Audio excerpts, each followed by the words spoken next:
a wonderful evening, a great evening, as I said. I would like Don to come up here, who will share what he has learned about our third nominator. But before he gets to, come on up, Don, come on up.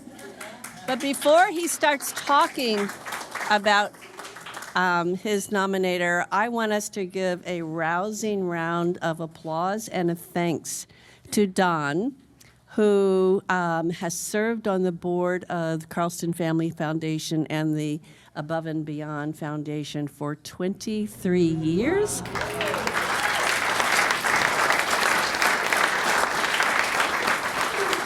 And he has decided, after telling me maybe 4 years ago, it's time for me to retire. I was like, no, you can't retire.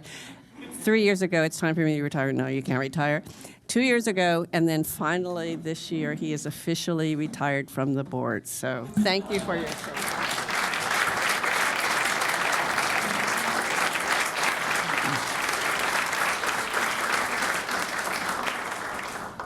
Okay, smile, everybody. This is my son and my daughter-in-law and my lovely wife. We celebrated our 50th anniversary this year.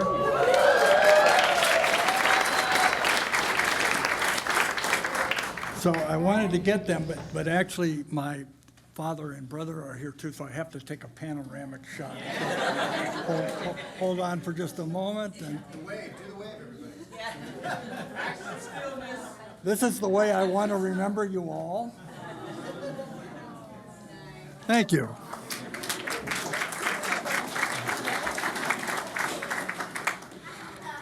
It is my pleasure tonight to introduce Esmeralda Nava, who will be introducing her teacher, Daniel Buccieri.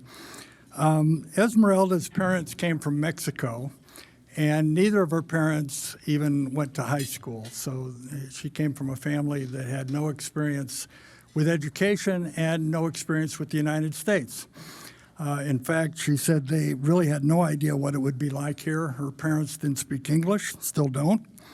They knew virtually nothing about the United States, and consequently, she was really afraid of subjects like history, where she felt she would be at a disadvantage, until she took Mr. Buccieri's class and found out that she loved history and that she was capable of learning anything she set her mind to, which turned out to be very useful when she later decided to learn computer programming.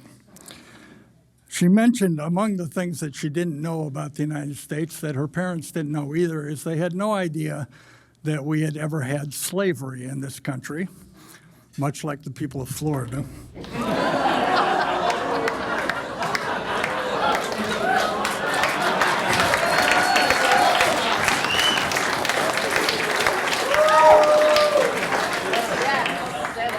And then around the age of 12, she saw a film about Google.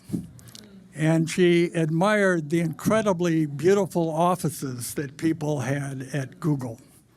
And she decided that's what she wanted. I was a professor for 50 years, and I never had an office like they have at Google. So she did the logical thing. She went to Stanford, and then she went to work for Google. And she got that office. And then she joined 3 other women, and the four of them started a new computer biotech company called Mantle Bio. They obtained around $5 million in startup funding from venture capitalists. They're currently hoping another $25 million is about to come in. And the 4 of them are running this company, for which she is the software engineer. So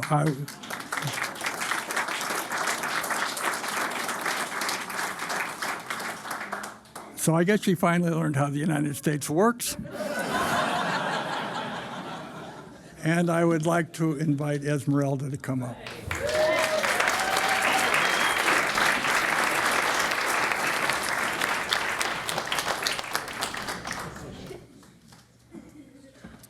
Alrighty. Okay. Good evening, everybody. So, Yeah, it's been a lot being in the United States. Sometimes I feel like my parents came here, they wanted a simple life. I'm like, this is not a simple place. No. And so I had to really rely on my teachers guiding me to where I'm supposed to do, where am I supposed to go. And I was really fortunate in that. Yeah, I didn't have a clear idea of what I wanted to do, but then I watched a movie, caught the internship. They went to Stanford and worked at Google. I'm like, I'm just going to do that. It's simple. And so I started to learn how to code and all of that.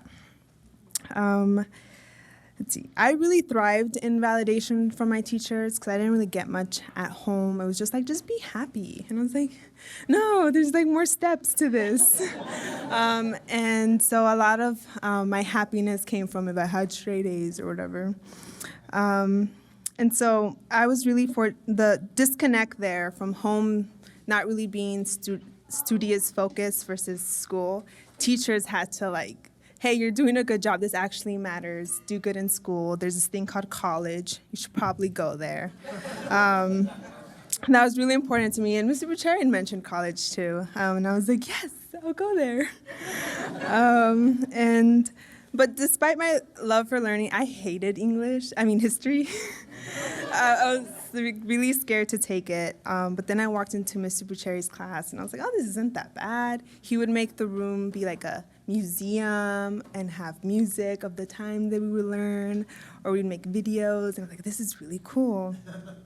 And the unpredictable, like engaging environment really made it fun to learn. And I took that with me the entire time. I knew that if you like just looked at a subject the right angle, it could be interesting. And then I applied that to computer science and like I used this tiny angle, but then it can be interesting and fun to learn. And so what else do I have there? So yeah, today I just want to stand here and thank Mr. Buccieri for teaching me history. It's a hard thing to teach people, I feel, and I had no idea what I was about to learn. And it was awesome being taught by someone who had so much passion, because it gets to a point you just can't deny it, and it's like, fine, I'll be passionate too. This is cool. And so, thank you a lot. I had a lot of, to get to where I'm at today, I worked hard, but had a lot of lucky breaks throughout my journey, and having amazing teachers like Mr. Buccieri was one of those lucky breaks. So, thank you so much.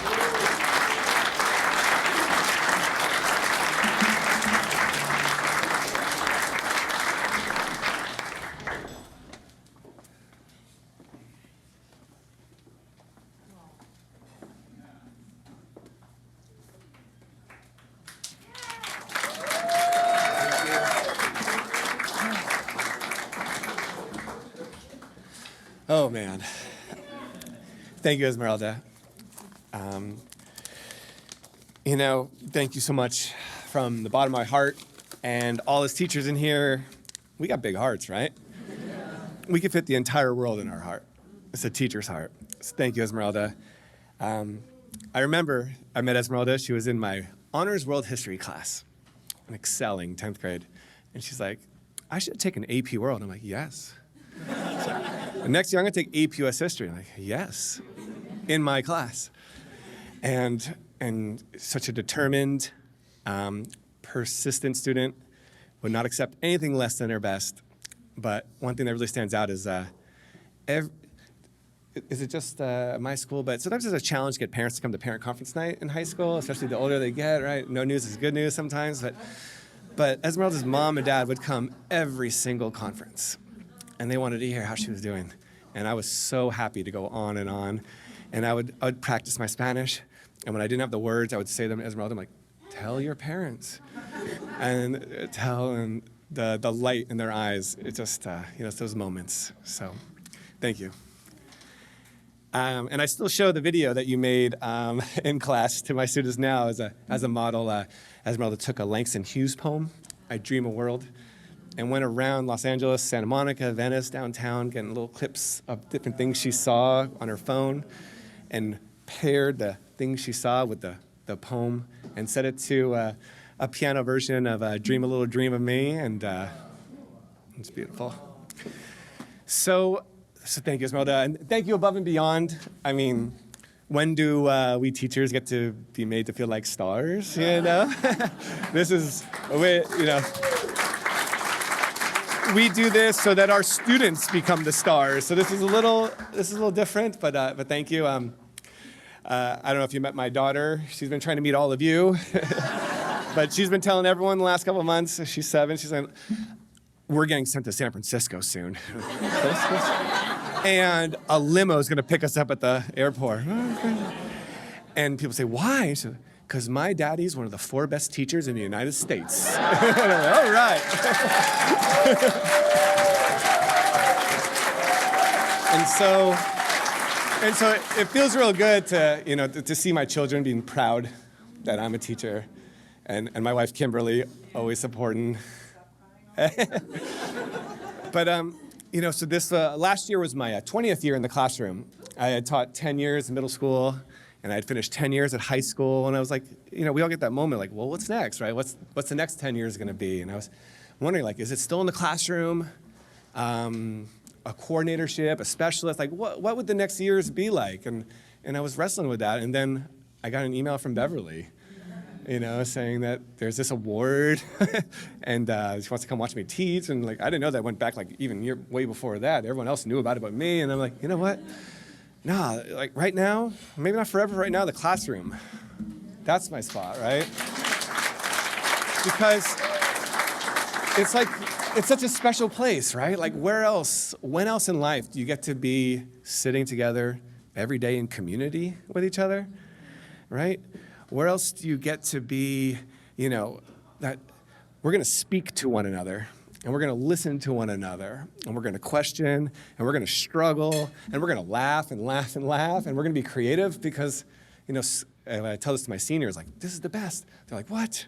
School? No. I'm like, no, like, people, once they leave school, they don't get this feeling everywhere, And so I really hope that my students, like, embrace that, because it's the classroom is a special place. And so I don't know where I'm going to be 10 years from now, but for right now, I'm going to stay in the classroom. So thank you, everyone.